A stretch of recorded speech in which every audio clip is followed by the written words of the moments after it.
If I was to ask you right now, just out of the top of your head, choose a number, how many hits of grey are there on this shoe? You'd probably come out with 2 or 3, and that's the big story for me of these guys. It's the Nike Air Jordan 1 Low Shadow 3.0, they're calling it right now, and that's June the 26th or 27th today. I don't know, I can't even remember the dates, but it's like 2 weeks before the drop date on these guys, and I'm sure by the time they come around and actually drop them, they'll have a proper name like Silver Fox or something ridiculous like that. But right now, it's Shadow 3.0, and it's all about the grey on there. And like I said, I wouldn't be surprised if most people out there are saying 2 or 3 hits of grey. But the thing I'm going to take you through first in this video before we get to anything else is the 6 hits of grey on these guys, and it just doesn't look like that. If I had to guess, I'd put black first, then white, and then grey for the number of hits, the colour on the shoe. But then when I got digging into these guys, there was a couple of things that really stood out to me, and that made me dig a little bit further. I was like, you know what, turns out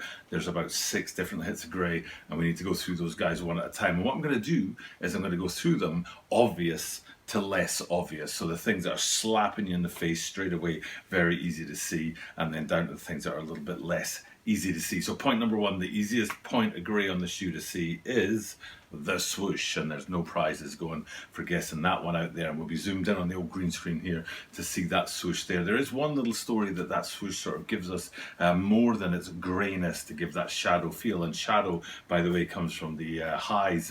I think it was last year we saw the highs coming out for the most recent time, and I remember really thinking about trying to go after a pair of those guys, but never actually getting all that close to them. You know, if you watch my channel regularly, you'll know I'm kind of only interested in picking up shoes on drop days and trying to get them the authentic way rather than chasing them in the second-hand market and stuff like that. So so not to be with the Jordan 1 Shadow, that's just a very difficult shoe to get your hands on from like Sneakers app and places like that. But that's kind of where they're going with it. That's why this is the Jordan 1 Low Shadow 3.0, and this swoosh on the side tells you the story of all of that, but it also tells you the story of the materials they used to put this shoe together and the quality leathers that are in there. So it's a very standard Air Jordan 1 Low. But for me, there's kind of a little hint at the Air Jordan 1 Low 9 these days that they're trying to bring out colorways that can be used in a broader sort of a sample of situations. So it's not just about sort of, you know, wearing them with shorts down the beach, for example, but actually trying to get some colorways out there that people could be comfortable wearing to work with a pair of slacks, for example. And I think this is another one of those colorways. I think they're looking to try and work their way into a broader market, so it's not just kind of summer casual, but something a bit more than that. And these guys definitely tick all of those boxes, and the swoosh and the colorway and the materials that you see on the side all add up to that. But anyway, back to the greys. The first sort of talking point in the greys was that swoosh on the side, and then it's not too far to go to the next one. That's I'd say in terms of real estate, in terms of size and how much of the shoe it covers, the second biggest hit on there is probably the lining of these guys. As you can see from this picture right here, that the lining on there is revealed to us in that grey. And this is one of those reasons why people would maybe not pick out all the grey points on the shoe at a very, very quick sort of give us a number how many grey on there, is because a lot of the grey is sort of tucked away and hidden or discreet, whereas the whites and the blacks are sort of out there and in your face, and the lining's one of those things. So if we look down from above into the shoe, you're actually faced with 4 of the 6 different hits of grey that I'm talking about, and that's what I mean about them being sort of tucked away, less in your face. And the lining is, to be honest, probably the most in your face of those 4 things, because you can see it wrapped around the top of the shoe. So that's grey point number 2, but then 3, 4 and 5 sort of jumping right at you. I'll go with the obvious ones first. And by obvious, what I mean is sort of the ones you'd expect to see. And then there's the 4th one on there is a little bit special. We'll get to that last. So first things first, we're talking about jump mans. Jump men, plural of jump man. I'm going to go with jump mans, I think, for that. And in both cases of the insole and up there on the nylon tongues, you can see that the base it is playing off of is black, and then on top of that you've got the classic jump man motif in there, and again it's in that grey to match with that shadow or shadow 3.0 vibe that's going on in these shoes. So those jump mans are pretty obvious, but the 4th feature that stands out to me, and I talked about this recently on a pair of dunks, I think it was the Dunk High maize and black, and I was kind of taken by the piping that wrapped around the edge of the tongue on those guys. It was in contrast to the tongue itself instead of matching the colour of the tongue itself, and that's exactly what we've got going on here. And it is the 5th hit of grey and the fourth hit of grey in this sort of look down from above that we're focused in on. It's the lining, the piping that lines the outside edge of that black tongue, and that gives it another bit of definition. And again, a very discreet little hit of black on there. It's not at all a big, huge, in-your-face detail on the shoe. It's very much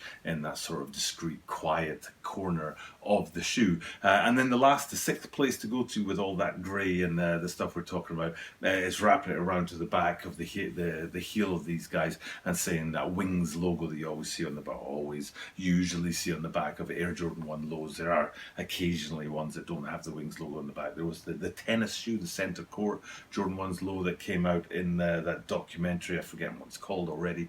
That Jordan wore those Center Court 1 lows, and they didn't have the Wings logo on the back, I think, if I remember rightly. But these guys, the standard sort of silhouette and standard sort of style of Air Jordan 1 lows, they usually put the Wings logo on the back. And in the case of these guys, it's a black heel cup and it placed right on top of that. And beautiful design, beautiful detail is that Wings logo. Classic, usually seen on the ankle flaps on an Air Jordan 1 high or mid, but in the case of the low, they don't have that real estate. They don't have that space to put the Wings logo up high, so they have to put it down low, and they do that by wrapping it around the heel.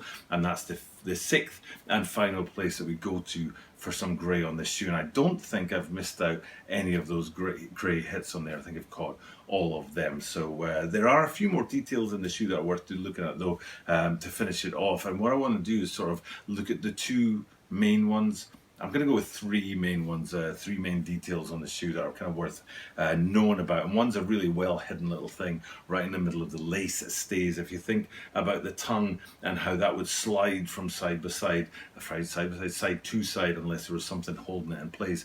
And often on sneakers, what that thing is a little loop that they run some laces through on the tongue, and that stops the tongue from slipping from side to side. And I call that the lace stay, but you might call it something else. But the big detail is that on the lace stay on these guys, it's a black on black 23 in there, embroidered and hard to see. A tiny little detail that is maybe a little bit more difficult to see unless you're actually looking for it. So detail number 1 of 3 now that we've got off the grey stuff and onto the details is that lace stay, not lock, lace stay in the middle of the tongue, holds the tongue in place. It's got a black 23 on the black tongue. It's a very neat little hidden detail in there.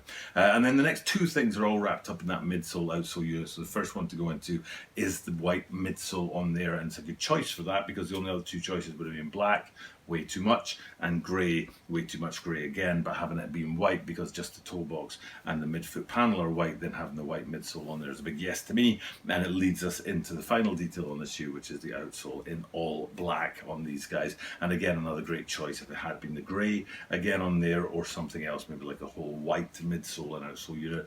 Big nose, but putting a full black front to back outsole unit on there in contrast to the white midsole unit that goes really well with the grey, white and black of the upper of the shoe. Is just a very nice, tidy little way to finish off what is a very nice, tidy little shoe. So looking at the whole thing, great looking colorway, great looking Jordan 1 low. Jordan 1 lows are pretty hot right now. And the only thing that I think would top this in the sort of story of Jordan 1s at the moment is probably something in Starfish Orange. I've got a feeling that Starfish Orange and that whole shattered backboard feel is going to play a bit of a story in the latter part of 2021 because that's going to come back to us. I saw a great pair of Air Max 90s in black, white and orange today. Is a great looking pair of shoes, and I think that could be something to keep an eye out for in the latter half of 2021 as they bring back that orange. So, but with that being said, that's pretty much everything to look at on these guys.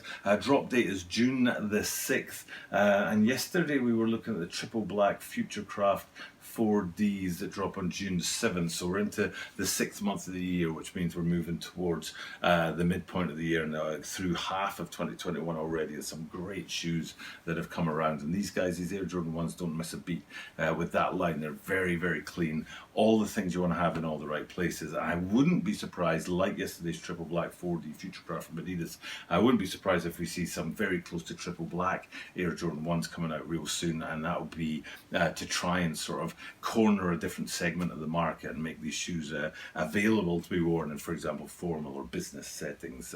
So something to keep an eye out for, the Jordan line, see what's coming next. And hopefully if something like that does come around the line, I'll be your man to actually point it out and find the shoes for you and do the videos for you. So with that being said, it's time to wrap up another video, finishing this daily content, churning that out every single day for you guys, 7 days a week from Tokyo, Japan, sneaker news, sneaker reviews, and sneaker reviews and stuff like that. So it's great to be able to bring you that content every single day, and then because I do it every single day, I get to say the same thing at the end of every single video, which is that you are guaranteed to see me tomorrow.